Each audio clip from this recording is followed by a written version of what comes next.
One strike and you're out. Meghan Markle and Prince Harry may never fix Thomas Markle row. Meghan Markle and Prince Harry may never heal the rift with Thomas Markle, a royal expert believes. The Duke and Duchess of Sussex have reportedly cut off Meghan's dad after Mr. Markle gave a string of embarrassing media interviews. An award-winning journalist, Duncan Larcombe, who worked as a royal correspondent for 10 years and jetted around the world getting close to Harry and the royals, doubts the prince will ever forgive Meghan's dad. He told Express.co.uk, "My view is Meghan and Harry will never mend that rift with Thomas Markle. I can't imagine them taking the baby over to see him and tell him everything is forgiven. Harry's not like that." If you look at Harry's inner circle, how it operates, it's not 3 strikes and you're out, but 1 strike and you're out. So 4 bodyguards people Harry felt have betrayed him by going to the press, they were completely cut out straight away. It certainly appears on this occasion that is the treatment Thomas Markle has brought on himself. This week has brought more ups and downs in the Windsor's roller coaster, with Prince Philip, 97, crashing his Land Rover near Sandringham.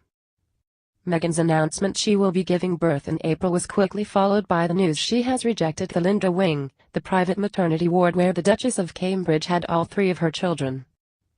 The decision has fueled rumours of a split between the 2 young royal wives. Mr. Larcombe, one of only 6 journalists invited into Westminster Abbey for Prince William and Kate Middleton's 2011 wedding, believes there is definitely a personality clash. Mr. Larcombe said, "They're incredibly different people. Meghan's big problem since the wedding has been making that adjustment from being a celebrity on the red carpet to being a royal on the red carpet. I think she has done all right in public, but what I'm told is behind the scenes is she is a bit of a whirlwind. She is quite demanding. Kate is the only person on the planet who can really understand some of the pressures Meghan is under. But it appears from the outside that they are not the best of friends, and Meghan isn't turning to Kate for advice or support.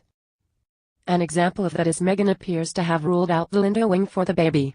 It perhaps is a sign that she doesn't want to be told what to do and isn't very keen on listening."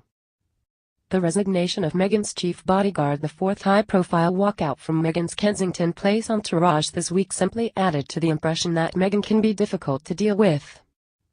But there are more straightforward reasons for some of Meghan's royal staff leaving, says Mr. Larcombe, who released a new edition of his book Prince Harry, The Inside Story, in 2017. He said, "It does look good. She has had 3 members of her inner circle of support move on and now the close protection officer is leaving. But it's what it looks like rather than what it is.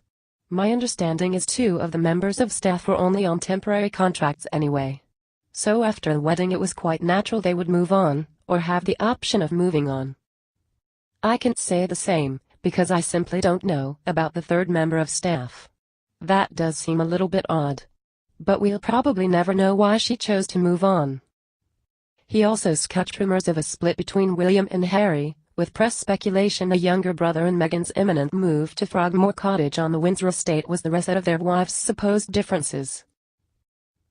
Mr. Larcombe added, "I know people have tried to look at videos of William almost blanking Meghan, but I would play those down.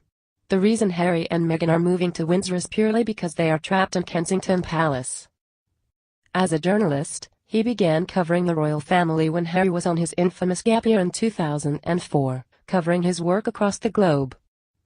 Mr. Larcombe, who later went on to serve as the Sun's royal editor for a number of years, said, "In those situations, you do get a chance to come up close and personal. You do get to understand what makes him tick. We made a lot of compromises. We worked out ways to allow him enjoy his holiday. We might get pictures one day, but not every day, and sometimes we wouldn't even say where he was on holiday so freelancers wouldn't come and take a picture. I think he appreciated that. I really like Harry. He is a great asset. It is almost impossible for people to think of Prince Harry and not remember those images of a little boy with his head bowed behind his mother's coffin. I think since that day, the worst in his life, the public have a special place for him in their hearts that they might not have with any other royal. Meghan has clearly had a big impact on his life. We hear he has given up smoking and is doing yoga every day. That's not quite the Harry I remember bombing up and down the Okavango Delta in a speedboat with 6 cans of beer in the hand. I just hope they don't try too hard to fit in and be royals.